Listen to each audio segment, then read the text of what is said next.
Në nderim të intelektualit dhe patriotit të shquar Lazar Zaifundo, një nga figurat më komplekse dhe vizionare të fillim shekullit të 20 shqiptar, Universiteti Fanoli në bashkëpunim me Këshillin e Qarkut Korç organizoi një simpozium shkencor me pjesëmarrjen e akademikëve, studiuesve dhe studentëve. Aktiviteti synoi të sjellë në vëmendje kontributin e Fundos në fushat e filozofisë, politikës dhe mendimit kritik përmes referimeve dhe zbulimeve të reja dokumentare mbi jetën dhe veprimtarinë e tij. Zaifundo, me idetë e tij, me angazhimin politik dhe intelektual, ishte një zë i ershëm i mendimit të lirë evropian, për të cilin sot flasim shpesh, por që rrallë e përjetojmë me të njëjtën thellësi si ai. Figura e Fundos përfaqëson kurajën për të menduar ndryshe në kohë të vështira, për të kundërshtuar pa hezitim çdo formë dogmatizmi, për të mbrojtur të vërtetën dhe për të mos u mbyllur në kufijtë e ngushtë të nacionalizmit apo ideologjive të imponuara.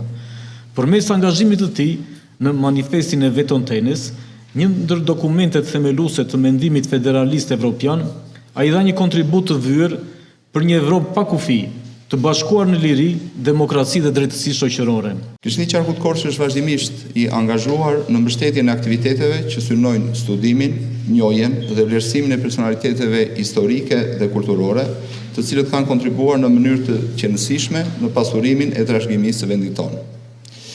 Figura e Zaifundos është një nga më komplekset dhe më interesantet e historisë shqiptare të shekullit të 20. Ai është një personalitet që me mendimin e tij të lirë dhe angazhimin intelektual kontriboi dukshëm në zhvillimet politike, sociale dhe intelektuale të kohës së tij. Korça ka privilegjin të jetë vendlindja e këtij adetari dhe intelektuali, jeta dhe veprimtaria e të cilit vazhdon të zgjojë interes dhe diskutime edhe sot. Në rast se do të më duhet të përkufizoja me disa epitete apo cilësi Zaifundo, do të thoja që ishte intelektual i klasit parë, patriot, padyshim, ishte idealist dhe ishte njëri kurajos.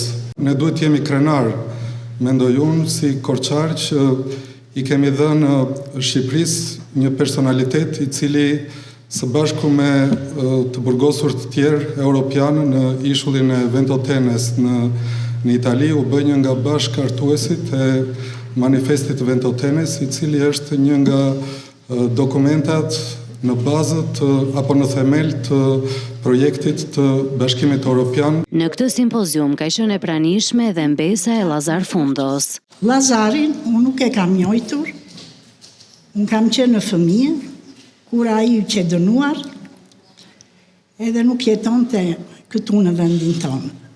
Babaj dhe mamaja nuk na flisnin kurrë për këtë, xhaxha.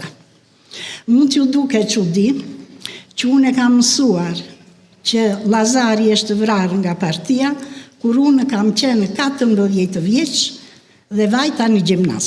Nëpërmjet këtij simpoziumi, Universiteti i Korçës dhe Këshilli i Qarkut dhanë një shembull domethënës të kujtesës institucionale, duke nxjerrë në pa vlerat e një personaliteti që i parapriu kohës së vet. Lazar Fundo, me idealet dhe mendimin e tij kritik, mbetet një figurë kyçe në historinë e mendimit shqiptar, ndërsa rivlerësimi i trashëgimisë së tij intelektuale përbën një hap të rëndësishëm drejt ndriçimit të një kapitulli të haruar të historisë sonë. Analizimi i këtyre figurave është një akt formues.